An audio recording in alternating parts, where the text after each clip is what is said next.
Hey, I'm Maya. Before we dive in, don't forget to check out my store. Click the link in my comment down below. Your support helps me make these incredible stories. They laughed at my cake dreams, said I'd fail. Now I own the building they used to mock me in. Since I was old enough to hold a whisk, the kitchen was my sanctuary.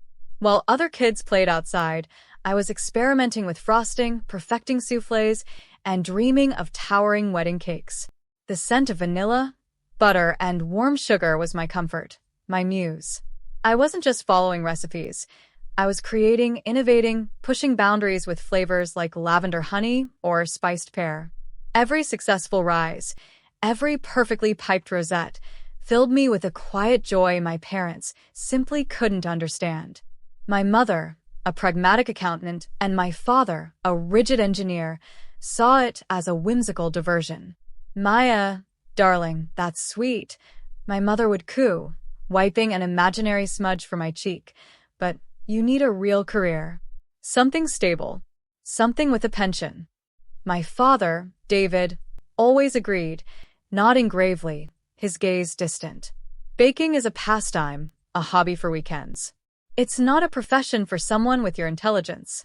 Look at your brother, Leo. He's already excelling in his pre-med courses, on track for a respectable life. Leo, my older brother, was indeed their golden child, his every academic achievement lauded, his conventional path praised. My passion for pastry, however, was a constant source of concern and thinly veiled ridicule. Every family dinner became an interrogation. Still playing with flour, Maya? Leo would smirk, earning a knowing glance from our parents. Don't you think it's time to focus on something more lucrative?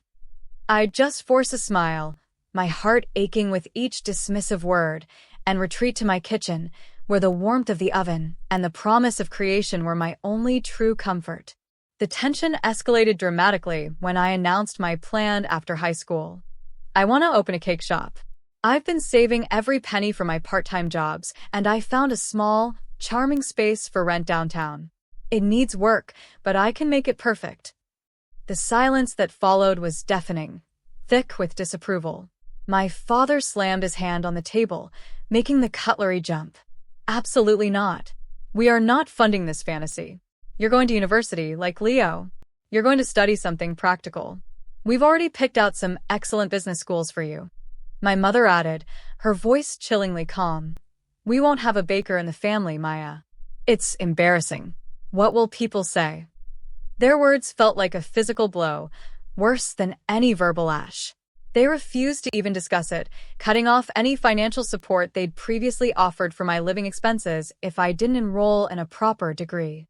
I was cornered, feeling utterly helpless against their combined disapproval, their unyielding belief that their path was the only valid one.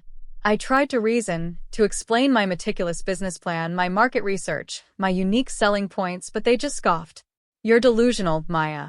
You'll be broke in a month, crawling back to us. The ultimate, gut-wrenching betrayal came swiftly, just weeks after that explosive dinner. I'd spent months perfecting a signature recipe for a prestigious local baking competition, my last, desperate hope for seed money. The night before the submission deadline, I left my meticulously prepared ingredients chilling, covers sealed tight. I dreamt of the judges' praise, of finally proving them wrong. Thank you for watching part 1. Part 2 will be out in 2 days. I love thinking of these stories and editing them, so if you want to support me, please click the link in my comment section and check out our merch. Thank you for watching. Till the next one.